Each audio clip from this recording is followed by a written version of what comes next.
ఆచా coding tutor training ఇచ్చి permanent IT job ఇస్తారు. 9697969788. నమస్తే, నేను విజయ్. తమిళ హీరో విశాల్కి ఏమైంది? வந்திருக்கிற அனைவருக்கும் மாலை வணக்கம். ఆయన తీవ్ర అనారోగ్యానికి గురయ్యారా? ఇటీవల జరిగినటువంటి ఒక మీడియా సమావేశంలో సినిమా ప్రమోషన్లో ఆయన చేసినటువంటి కామెంట్స్ కావచ్చు, నిజంగా ఆయన వణికిపోతూ మాట్లాడుతున్నటువంటి తీరు కావచ్చు, ఆయనకు నిజంగా ఏం జరిగిందో దీని గురించి మాట్లాడదాం. మనతో పాటు స్టూడియోలో ఉన్నారు సినీ నిర్మాత కేతిరెడ్డి జగదీశ్వర్ రెడ్డి గారు. సార్ నమస్తే. నమస్తే. హీరో విశాల్ అనగానే యాక్షన్ మూవీస్ గుర్తొచ్చేస్తాయి మనకి. తెలుగు వ్యక్తి, బట్ తమిళనాడులో ఒక మంచి హీరోగా గుర్తింపు పొందారు. చాలా సినిమాలు కూడా ఆయన యాక్ట్ చేశారు. ఇటీవల కాలంలో ఆయన పెద్దగా సినిమాల్లోకి రావట్లేదు, సినిమాలు కూడా కొంచెం తగ్గాయి. రీసెంట్గా ఒక సినిమా ప్రమోషన్లో వణికిపోతూ మైక్ పట్టుకొని నిల్చుకోలేక, సక్రమంగా మాట్లాడలేక, వెనక నుంచి వచ్చి అసిస్టెంట్స్ని పట్టుకోవడం, ఆ వీడియో చూస్తే మీకు కూడా అర్థమవుతుంది. అంటే ఏంటి సార్ ప్రాబ్లం, ఏమైంది ఆయనకి? ఇంతకుముందు ఒక తమిళ సినిమా షూటింగ్లో ఒక యాక్షన్ సన్నివేశాలు చిత్రీకరణ సందర్భంగా ఆయన గాయపడడం జరిగింది. ఓహో, ఓకే.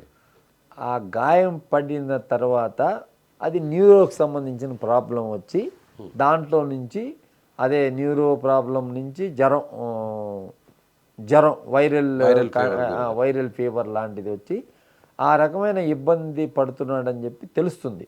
అంటే ఇప్పుడు ఆయన మీకేమైంది అని చెప్పకపోయినా మనం విజువల్ చూసాం కాబట్టి తర్వాత కనుక్కుంటే కొంతమంది చెప్పడం ఏంటంటే ఆ షూటింగ్లో జరిగిన సంఘటన వల్ల ఈ రకంగా జరిగిందని చెప్పవచ్చు.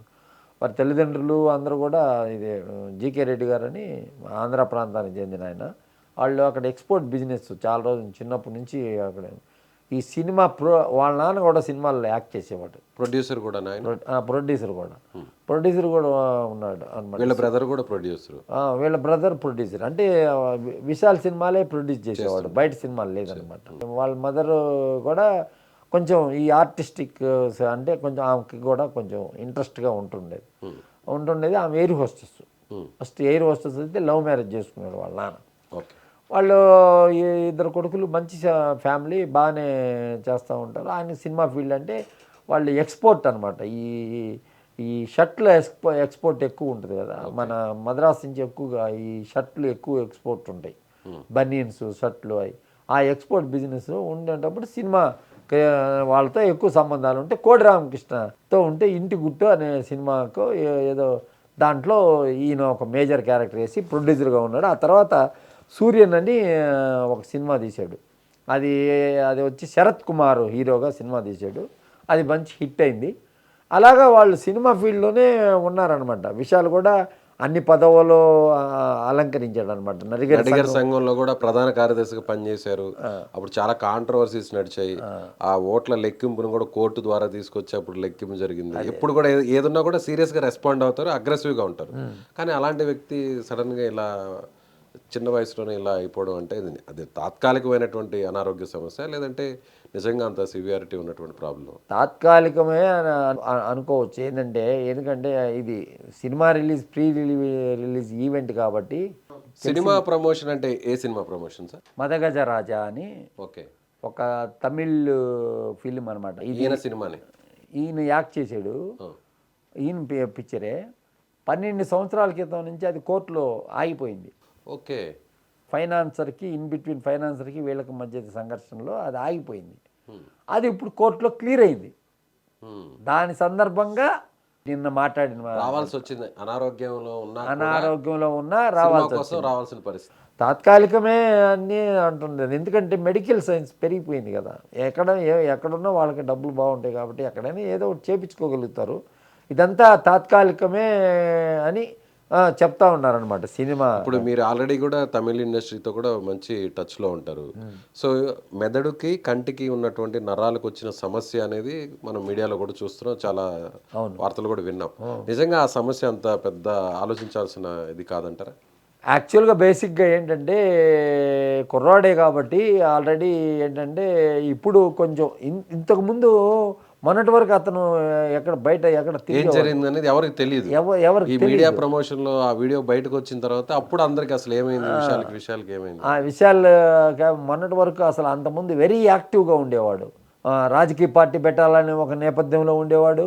అదేవిధంగా ఈ ప్రొడ్యూసర్ కౌన్సిల్ దాంట్లో కూడా ఎన్నికల్లో ఎలక్ట్ అయ్యి సినిమా ఫీల్డ్లో ఉండి ఏదైనా 4 డబ్బులు తీసి ఇచ్చి నడిగర సంఘంలో పేద కళాకారులను కాపాడుతా అట్లా కొంచెం ఒక టీం వర్క్గా బాగా యంగ్స్టర్స్ అందరినీ ఉండే హీరోలందరినీ సూర్య కార్తీ వీళ్ళందరినీ కూడా ఒక టీం వర్క్గా చేర్చి అతను కొంచెం ప్రజాసేవ దృక్పథంతో ఉండి చేశాడు. సినిమా ప్రొడక్షన్లో కొంచెం ఆర్థికంగా ఇబ్బంది పడ్డాడనమాట. కొన్ని సినిమాలు అతను తీసిన సినిమాలు పెద్ద పోలేదు, కొంచెం ఆ ఆర్థిక ఇబ్బందులు కూడా ఉన్నాయన్నమాట. ఈ ఆర్థిక ఇబ్బందులు అనేవి సర్వసాధారణంగా ఉంటాయి అన్నమాట. కాకపోతే ఏంటంటే ప్రజాసేవ ఆర్థిక ఇబ్బందులు 2 క్లాష్ అవుతాయి కదా.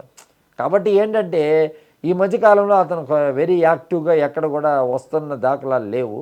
కాకపోతే ఇప్పుడు వచ్చాడు, తొందరలో అతనికి నయం అవుతుందనే తెలుస్తుంది. వచ్చాడు కాబట్టి ఇప్పుడు పట్టుకోవడం వెనకాల వచ్చి కుర్రోళ్ళు పడిపోయే పరిస్థితి ఉంటే నిలబడలే పరిస్థితి అంటే నర్వస్ సిస్టమ్ వల్ల ప్రాబ్లం వల్ల ఈ రకంగా జరిగిందేమో. సో మీరు ఆల్రెడీ అక్కడ ఇండస్ట్రీ వాళ్ళతో కూడా మాట్లాడుంటారు.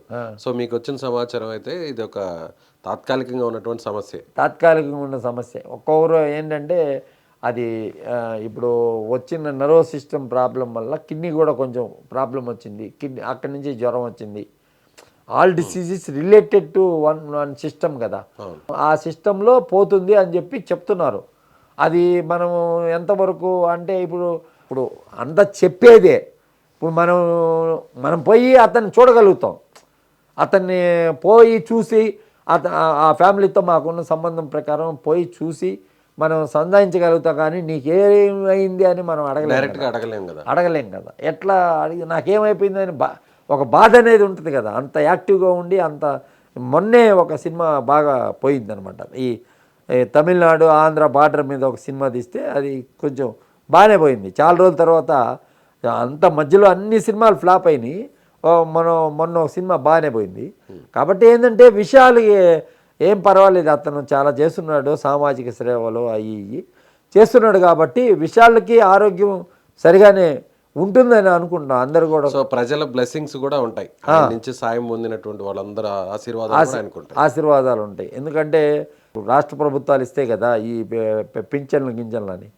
అట్లా సినిమా వాళ్ళకి మంత్లీ వృద్ధ కళాకారులను అందరినీ ఆదుకొని నడిగర సంఘం ప్రెసిడెంట్గా ఉండగా నడిగర సంఘానికి ఒక మంచి బిల్డింగ్ కట్టే నేపథ్యంలో అయితే ఇతరత్ర అంతా కూడా అన్ని కార్యక్రమాలు మంచి కార్యక్రమాలు చేస్తున్నారు. గతంలో నడిగర సంఘం ప్రెసిడెంట్లు అందరూ ఉన్నప్పటికి కూడా బిజీగా ఉన్న హీరోలు ఉన్నారు. ఇతను 2 కూడా సమానంగా చేసుకుంటూ వచ్చారు, సర్వీస్ చేస్తూ వచ్చారు, అలాగే సినిమాల్లో కూడా బిజీగా ఉంటూ వచ్చారు. అతని ఆరోగ్యం అన్ని రకాలుగా బాగుండాలని ఆ భగవంతుని కోరుకునే వాళ్ళు ఎక్కువ మంది ఉంటారు. తమిళనాడు రాష్ట్రంలో ఎక్కువ మంది ఉంటారు. అది కాదు, మేము తెలుగు కోసం పనిచేస్తాం కాబట్టి తెలుగు వాళ్ళందరూ కూడా ఎప్పుడు కూడా అతను రాజకీయాల్లోకి వచ్చేటప్పుడు కూడా మేము నివారించాము. ఆ రోజు రాజకీయాలకు వచ్చే సమయం ఇది కాదు, ఎందుకంటే అక్కడ వ్యాక్యూమ్ లేదు కదా. అంటే జయలలిత ఉన్నప్పుడు నేను రాజకీయ పార్టీ పెడతానని చెప్పి అనౌన్స్ చేశాడు అనమాట. చేసినప్పుడు జయలలితని కాదని కరుణానిధి స్టాలిన్ గారి పార్టీ కాదని నువ్వు చేయలేవు కాబట్టి నీకు రాజకీయం అనేది అనవసరం అని చెప్పి ఆ రోజు మేము సలహా ఇవ్వడం జరిగింది. కాబట్టి ఏంటంటే మంచివాడు మన తెలుగువాడు ఒక తమిళనాడులో ఎలిగాడు అంటే మనందరం తెలుగువారిగా మనందరం గర్వించాలి. కాబట్టి ఏంటంటే ఆరోగ్యరీత్యా అతను నయం అవుతాడని కోరుకుంటాం. Right sir, thank you sir. ఇది నిర్మాత కేతిరెడ్డి జగదీశ్వర్ రెడ్డి గారు చెప్తున్నట్టుగా ఇది తాత్కాలిక అనారోగ్య సమస్య, ఇది దీర్ఘకాలికమైనటువంటి సమస్య కాదు. ఖచ్చితంగా హీరోగా కూడా రాణిస్తూ మరోవైపు నడిగర సంఘం తరపున చాలామంది కళాకారులకు సహాయం అందించాడు, సేవలు కూడా చేశాడు. కాబట్టి అందరి ఆశీర్వాదాలు ఖచ్చితంగా ఉంటాయి. తిరిగి ఆయన ఆరోగ్యంగా మళ్ళీ వచ్చి సినిమాల్లో యాక్ట్ చేస్తారని చెప్తున్నారు. Thank you so much.